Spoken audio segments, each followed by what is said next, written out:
चलिए स्टार्ट करते हैं वेक्टर प्रोडक्ट और क्रॉस प्रोडक्ट।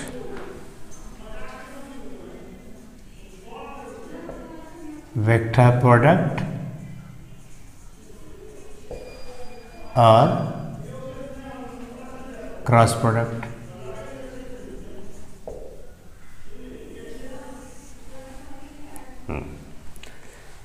हाँ देखिए ना, हाँ दो वेक्टर लेते हैं, एक वेक्टर ए और दूसरा वेक्टर बी।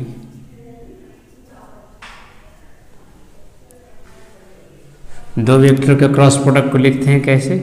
ऐसे। इसको पढ़ते हैं क्या है? A cross B. और इसका जो वैल्यू जो होता है ना, magnitude of A, magnitude of B, sine theta N cap. जहां थीटा क्या है? ए और बी के बीच एंगल है, और एन कैप ए की एक यूनिट वेक्टर है जो इस प्लेन के परपेंडिकुलर है, जो वेक्टर ए और वेक्टर बी से बना है। और इसका डायरेक्शन कैसे निकालेंगे अभी हम बताएंगे तुरंत।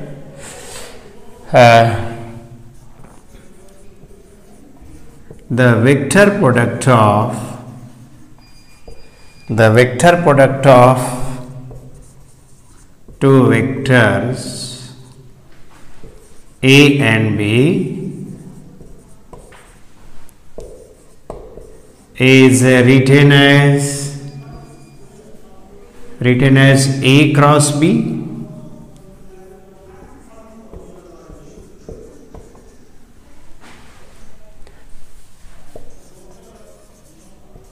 and is defined as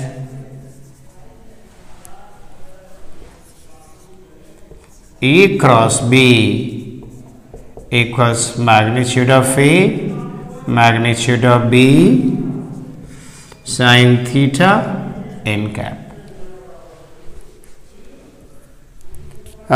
जहां पर थीटा ए और बी के बीच का एंगल है, where theta is the angle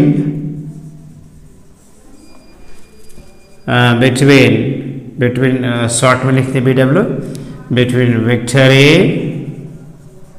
and vector B, जहां पर where theta is the angle between vector A and vector B, and n cap is a unit vector perpendicular to the plane,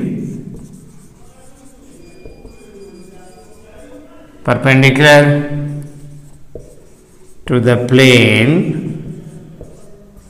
containing vector A and vector B, and in the sense of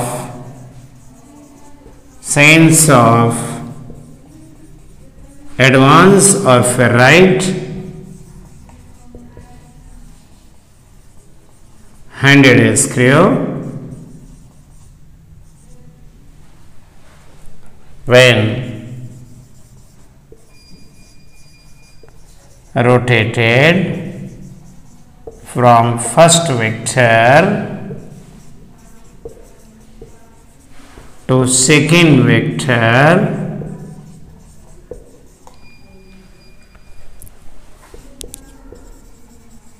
through a smaller angle between them। देखिए है कह रहा है क्या कि ए cross B का जो magnitude होगा, ए क्रॉस बी का जो वैल्यू होगा, magnitude of A, magnitude of B, sine theta N cap, जहां थीटा ए और बी के बीच का एंगल है, और एन कैप एक यूनिट वेक्टर है। एक मिनट, हाँ देखिए ना, एन कैप एक यूनिट वेक्टर है और उस प्लेन के परपेंडिकुलर है जो वेक्टर ए और वेक्टर बी से बना है। देखिए ना, मान लीजिए कि वेक्टर ए इधर है, वेक्टर बी आपका इधर है, तो ए और बी से जो प्लेन बनेगा ये वाला बुक वाला प्लेन होगा। फिर से बोल रहा हूँ, वेक्टर ए मान लीजिए इधर है, वेक्टर बी इधर है, तो ए और बी से जो प्लेन मिलेगा ना वो तो ए वाला प्लेन होगा। अब कहता है एन कैप का जो डायरेक्शन है ना वो वेक्टर ए और बी से प्लेन बनेगा उस प्लेन के परपेंडिकुलर, यानी परपेंडिकुलर या तो इस साइड से हो सकता है यानी या इस साइड से हो सकता है, यानी परपेंडिकुलर दोनों तरफ से हो सकता है। तो कह रहा है क्या कि एन कैप यूनिट वेक्टर है उस प्लेन के परपेंडिकुलर है जो ए और बी से बना है। अब इन द और ए और बी का जो डायरेक्शन है ना वो निकालने के लिए क्या कीजिए कि फर्स्ट वेक्टर को घुमाइए सेकंड वेक्टर की तरफ। तो फर्स्ट वेक्टर को सेकंड वेक्टर की तरफ घुमाने का मतलब क्या है, देखिए फर्स्ट वेक्टर ये है तो फर्स्ट वेक्टर को हम ऐसे भी घुमा सकते हैं बी की तरफ सेकंड वेक्टर की तरफ, और ऐसे भी घुमा सकते हैं, लेकिन इस तरह से घुमाना है ना कि कम एंगल घुमाना पड़े, क्योंकि ऐसे घुमाइएगा तो ज़्यादा घुमाना पड़ेगा, इसलिए ऐसे घुमाएंगे तो हमें कम घुमाना पड़ेगा। तो क्या करना है कि ए से बी की तरफ घुमाइए, और ए से बी की तरफ घुमाइएगा ना तो जिधर स्क्रू एडवांस करेगा वही आपका एन कैप का डायरेक्शन देगा, और वही एन कैप का डायरेक्शन देगा मतलब वही आपका ए क्रॉस बी का डायरेक्शन देगा। जैसे कि देखिए ना वेक्टर ए और वेक्टर बी है आपका, ठीक, ए थीटा, तो ए क्रॉस बी का डायरेक्शन किधर होगा, ए से बी की तरफ घुमाइए, ऐसे घुमाइएगा, और एंटी क्लॉकवाइज ए क्रॉस बी की डायरेक्शन क्या होगा, ए क्रॉस बी का डायरेक्शन आपका एंटी क्लॉकवाइज होगा, ठीक है। और एंटी क्लॉकवाइज जब होगा ना तब तक स्क्रू किधर आएगा, बाहर आएगा, और बाहर आएगा ना तो उसको डॉट से हम दिखाते हैं, यानी डॉट दिखा रहे हैं मतलब वेक्टर का डायरेक्शन बाहर की ओर, यानी ए क्रॉस बी का डायरेक्शन क्या होगा, आउटवर्ड। बोलिए, यानी एंटी क्लॉकवाइज स्क्रू घूमेगा ना तो स्क्रू बाहर आएगा। अब बी क्रॉस ए का डायरेक्शन देखिए, तो direction of B cross A क्या हो जाएगा, the direction of B cross A क्या हो जाएगा, अब बी से ए की तरफ, तो यदि ऐसे घुमाइएगा तो ज्यादा घुमाना पड़ेगा, तो ऐसे घुमाना पड़ेगा। अब ऐसे घुमाइएगा जैसे वेक्टर ए और वेक्टर बी, ए थीटा, तो बी क्रॉस ए का डायरेक्शन किधर हो जाएगा, ऐसे ना क्लॉकवाइज, और क्लॉकवाइज में स्क्रू किधर जाएगा, ए जाता है अंदर की ओर, तो अंदर की ओर का नोटेशन होता है क्रॉस, मतलब इनटू द बोर्ड और इनटू द पेज, और ए हो जाएगा आउटवर्ड और out of the page, out of the page, और मेरे अनुसार आउट ऑफ द बोर्ड हो जाएगा, और इनटू द पेज, इनटू ये आ जाएगा into the page, into the page और इनवर्ड। तो याद रखिएगा, ठीक है जी। हाँ, तो वही कह रहा है कि देखिए ना राइट हैंड स्क्रू को देखिएगा, जो स्क्रू आप जो जिससे कि आप देखिए ना स्क्रू आप यहाँ ये सब स्क्रू, जब ये सब स्क्रू राइट हैंड स्क्रू है, इसको क्लॉकवाइज घुमाइएगा ना वो स्क्रू तो अंदर जाएगा और एंटी क्लॉकवाइज में बाहर आएगा। तो राइट हैंड स्क्रू में क्या प्रॉपर्टी होता है कि क्लॉकवाइज घुमाइएगा तो अंदर जाएगा और एंटी क्लॉकवाइज में बाहर जाएगा।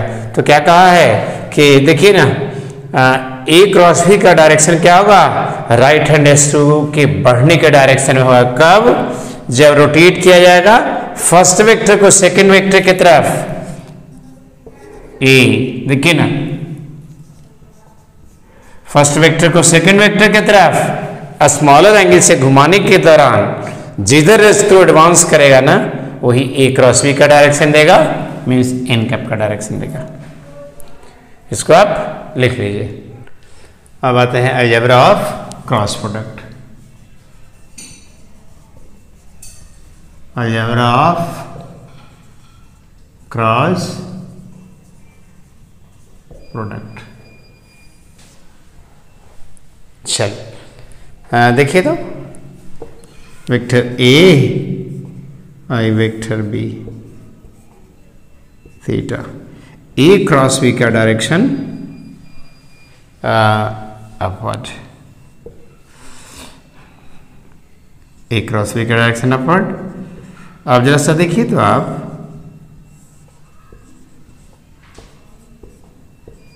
बी क्रॉस ए का जो डायरेक्शन आ जाएगा ना, बी से की तरफ घुमाइए तो डाउनवर्ड मीन्स क्रॉस, तो ए क्रॉस बी का डायरेक्शन है ना बी क्रॉस ए का उल्टा है।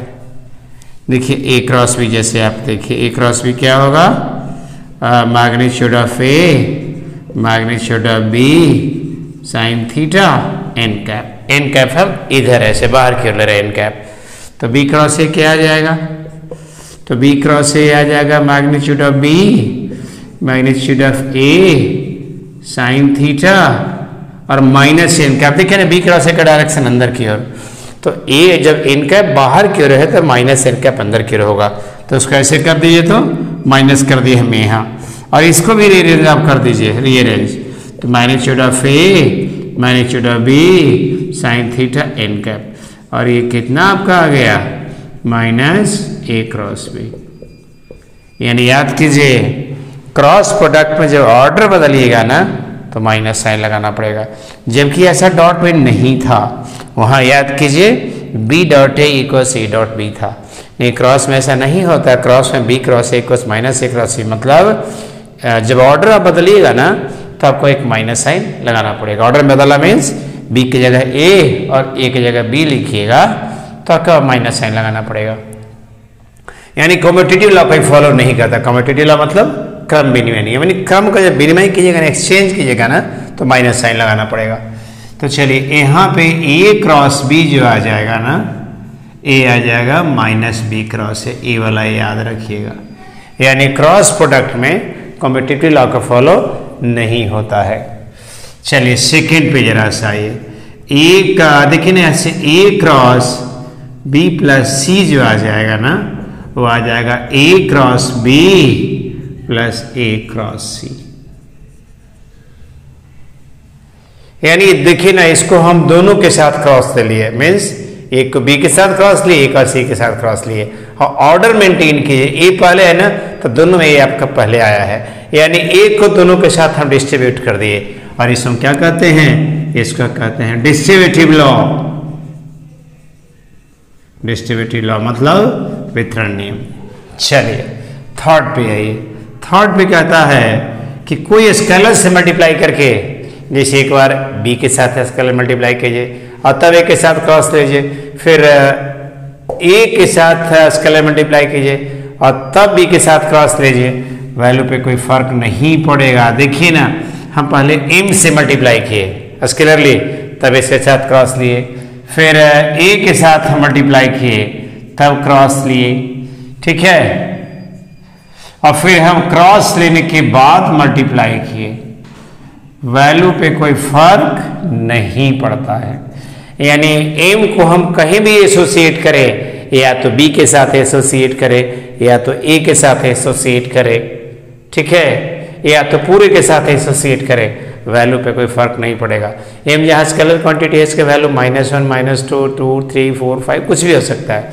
वेयर एम है तो ये क्या कहते हैं, इसको कहते हैं एसोसिएटिव लॉ। यानी एम को स्केलर को किसी के साथ एसोसिएट करना, वैल्यू पे कोई फर्क नहीं पड़ता, और इसको हम कहते हैं associative law. Associative law. M क्या है, where M is a scalar quantity, where M is a scalar quantity, मतलब इसका वैल्यू 2 4 5 -1 -2 कुछ भी हो सकता है। तो चलिए इसको लिख लीजिए। अब चलिए आते हैं cross product of unit vectors.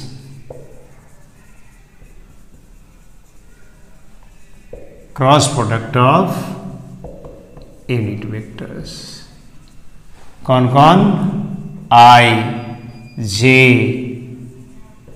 And K, ठीक है। चलिए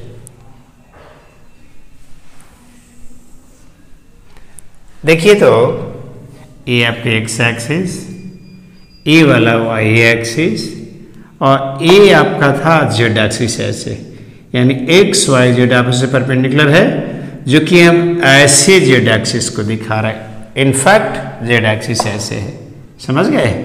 तो ये आपका एंगल 90, ए एंगल 90 और A angle 90, X Y Z आपस में परपेंडिकुलर है, और एक्स एक्सिस के लॉन्ग यूनिट वेक्टर क्या था, आई कैप था, वाई एक्सिस के लॉन्ग जे कैप था, और जेड एक्सिस के लॉन्ग के कब था याद कीजिए। ठीक है, एक्स वाई के बीच एंगल 90, वाई जेड के बीच एंगल 90 और जेड एक्स के बीच एंगल 90। मीन्स आई और जे के बीच एंगल 90, जे और के बीच एंगल 90, के और आई के बीच एंगल 90 और आई के बीच एंगल 0, जे और जे के बीच एंगल 0 और के बीच एंगल आपका 0। चलिए देखिए तो यहाँ पर तो आई क्रॉस आई क्या हो जाएगा, आई और आई के बीच एंगल कितना 0, यानी मैग्नीट्यूड ऑफ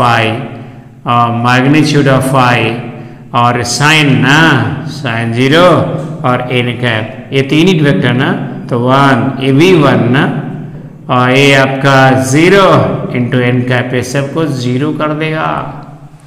यानी आई क्रॉस आई क्या आ गया, आई क्रॉस आई आपका आ गया 0। सेकेंड पे आप आइए, J cross J magnitude of J sine 0 N cap, J और जे के बीच एंगल आपका 0, तो 1 इंटू 0 कितना 0 आपका आ गया। ठीक है, तीसरा में आइए, के कैप, चले के क्रॉस के, तो मैग्नीट्यूड ऑफ के कैप कितना 0 हो गया। 10 आई cross I equal J cross J equal के क्रॉस के, वैल्यू 0। याद कीजिए डॉट में क्या था, I dot I, J dot J, के डॉट के 1, यानी डॉट प्रोडक्ट जब हम लेते थे सेम यूनिट वेक्टर्स का ना, तो उसका वैल्यू क्या आता था 1 आता था। जबकि क्रॉस में ऐसा नहीं होता, क्रॉस में सेम यूनिट वेक्टर के साथ आप क्रॉस लेंगे ना, तो वैल्यू क्या आ जाएगा आपका 0 आ जाएगा। ठीक है, ये चलिए आगे फोर्थ पे आइए तो देखिए, अब आई क्रॉस जे, अब आई और जे के बीच एंगल कितना 90, तो magnitude of I magnitude of J sine 90, I A J के बीच एंगल 90। अब देखिए तो फर्स्ट वेक्टर को सेकेंड वेक्टर की तरफ घुमाना है स्मॉलर एंगल से, तो आई और जे ऐसे घुमाइएगा, ज्यादा घुमाना पड़ेगा, यानी ऐसे घुमाइए, और आई को जे की तरफ यानी एक्स को वाई की तरफ, तो जेड की तरफ जाएगा, मीन्स के लॉन्ग, तो एन कैप को हम रिप्लेस कर देंगे के कैप से, तो कितना 1 1 1 1 इंटू 1 इंटू 1 इंटू के कैप आपका आ गया। ठीक है, तो आई क्रॉस जे के कैप, इसको उलट भी सकते हैं आप, माइनस जे क्रॉस आई, याद कीजिए ऑर्डर एक्सचेंज कर दिए, इक्वल्स कितना के, -1 से मल्टीप्लाई कर दीजिए, तो जे क्रॉस आई कितना आ जाएगा माइनस के। चलिए फोर्थ पर आइए, फिफ्थ सॉरी, अब जे क्रॉस के पर आइए, जे क्रॉस के, देखिए तो जे क्रॉस जे इधर और के इधर, जे और के बीच एंगल 90, और जे को आप के की तरफ घुमाइएगा ना, मीन्स वाई को जेड एक्सिस की तरफ घुमाइएगा तो एक्स एक्सिस तरफ जाएगा, मतलब आई के लॉन्ग होगा, means magnitude of J magnitude of के और साइन 90 और ए आई कैप 1 इंटू 1 इंटू 1 इंटू आई कैप, देयरफॉर जे क्रॉस के ये क्या आ गया आई कैप। ठीक है, इसको जब उलटिए तो ऑर्डर के क्या आ जाएगा माइनस के क्रॉस जे, ये कितना आई, और के क्रॉस जे माइनस आई। ठीक है, चलिए अब आइए के क्रॉस, अब आइए 6 पे, के क्रॉस आई आइए, देखिए तो के आपका इधर आई इधर घुमाइए, के को आई की तरफ ऊपर जाएगा, ऊपर मीन्स वाई एक्सिस के लॉन्ग, मीन्स जे के लॉन्ग होगा के क्रॉस आई का डायरेक्शन, तो magnitude of K magnitude of I और साइन 90, और ये जे ना 1 into 1 into R into J, therefore K cross I ये आ जाएगा जे। चलिए फिर आप इसको भी ए ऐसे कर लीजिए,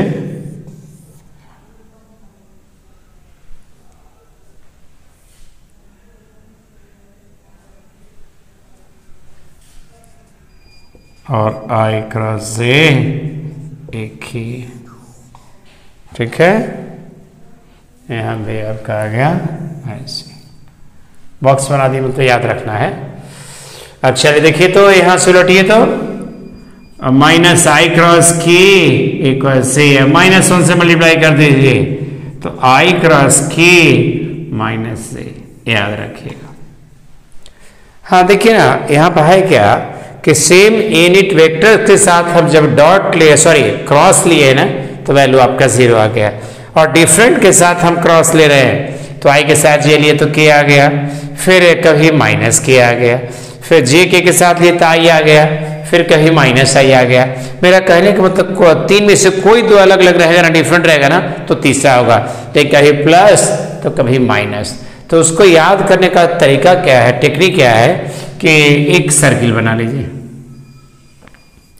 और यूनिट वेक्टर्स को आप अरेंज कर दीजिए एंटी क्लॉकवाइज में सर्किल के लॉ। यदि sense of rotation anti clockwise है तब हो जाएगा पॉजिटिव, और क्लॉकवाइज है ना तो हो जाएगा निगेटिव। जैसे देखिए ना, यहाँ पर आई क्रॉस जे, पक्का है कि या तो यहाँ के होगा या माइनस के होगा, कि तीसरा 2 अलग अलग है। तो आई देखिए, तो आई कहाँ है, आई है यहाँ, और जे कहाँ है, यहाँ। तो आई से जे की तरफ एंटी क्लॉकवाइज, और एंटी क्लॉकवाइज तो साइन हो जाएगा पॉजिटिव। अब देखिए यहाँ से आइए, जे से आई, जे कहाँ है यहाँ, आई कहाँ है यहाँ, जे से आई क्लॉकवाइज क्या हो जाएगा, माइनस साइन। फिर देखिए तो यहाँ से जे क्रॉस के, जे कहाँ है यहाँ, के कहाँ है यहाँ, जे से के तरफ घूमिए ऐसे एंटी क्लॉकवाइज, पॉजिटिव ना, आई का साइन पॉजिटिव। के क्रॉस जे आप देखिए, के कहाँ है यहाँ, जे यहाँ, के से जे की तरफ क्लॉकवाइज, आई का साइन नेगेटिव, तीसरा तो नहीं होना है। फिर आई के तरफ देखिए यहाँ से के क्रॉस आई, के कहाँ है यहाँ, आई एंटी क्लॉकवाइज पॉजिटिव साइन जे का। अब आई क्रॉस के, आई से के तरफ क्लॉकवाइज, जे का साइन पॉजिटिव, ठीक है। ये चलिए अब इसको अब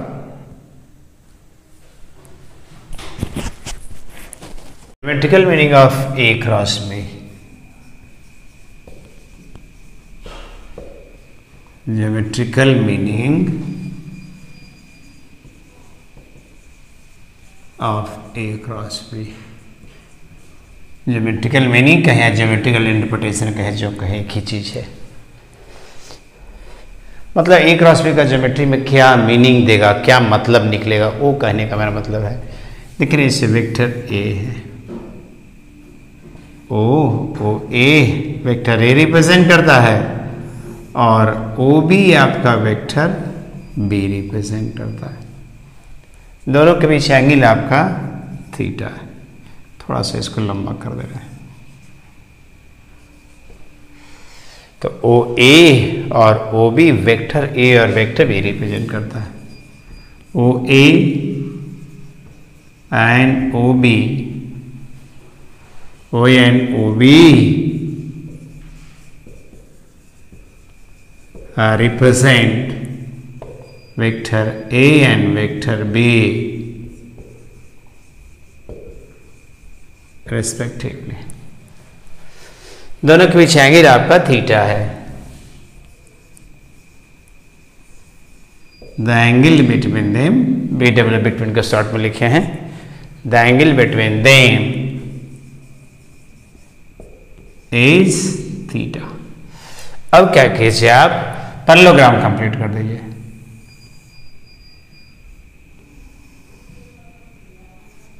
complete the parallelogram O A C B. Complete the parallelogram O A C B. अब ज्योमेट्री जरा याद कीजिए, तो ये जो पैरेललोग्राम का जो डायगोनल होता है ना, दो इक्वल एरिया वाले ट्रायंगल में डिवाइड करता है। पैरेललोग्राम का जो डायगोनल होता है, एक डायगोनल लिए एक दूसरा डायगोनल लिए, तो दोनों डायगोनल पैरेललोग्राम का जो होता है ना इक्वल एरिया के ट्रायंगल में डिवाइड करता है। मीन्स इसका जो एरिया होगा वही इसका एरिया होगा।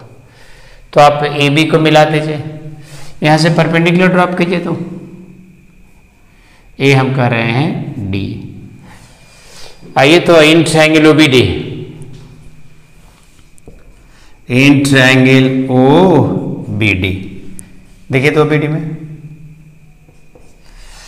साइन थीटा देखिए तो sine theta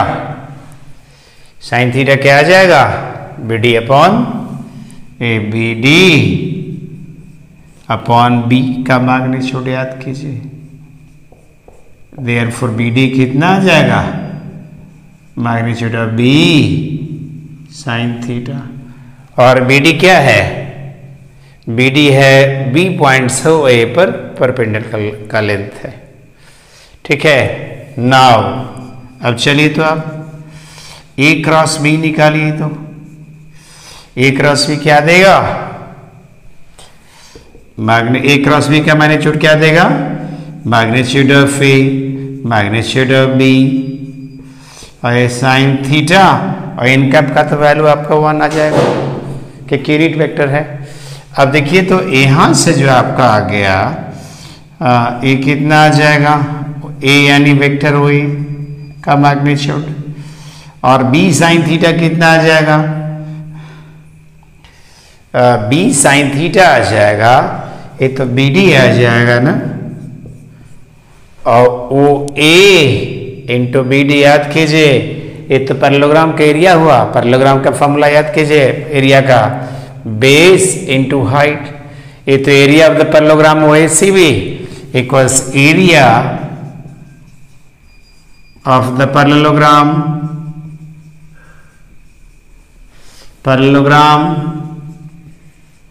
O A C B.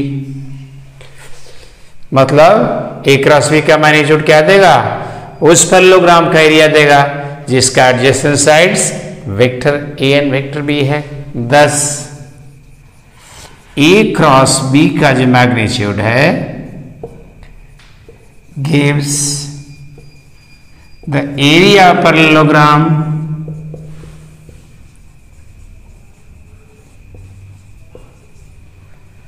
thus A cross B gives the area parallelogram with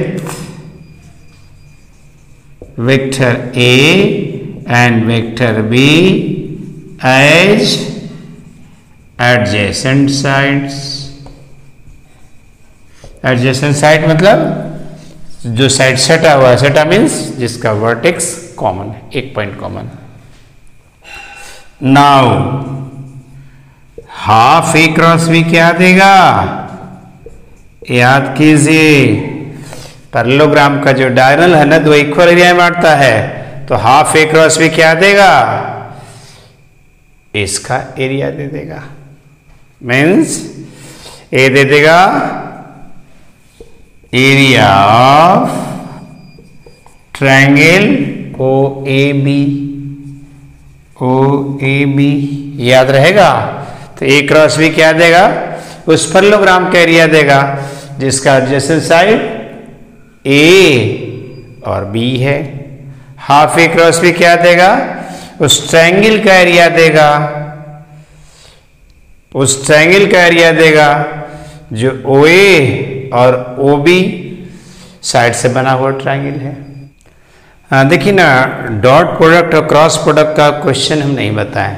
question के लिए अगला जो लेक्चर होगा ना, दोनों को कंबाइंड कर देंगे, क्रॉस प्रोडक्ट का और डॉट प्रोडक्ट का, दोनों का जो न्यूमेरिकल्स होगा ना इस पे, एंड इसका जो एप्लीकेशन, इनका जो एप्लीकेशन होगा ना, वो नेक्स्ट लेक्चर में मैं अपलोड कर दूंगा।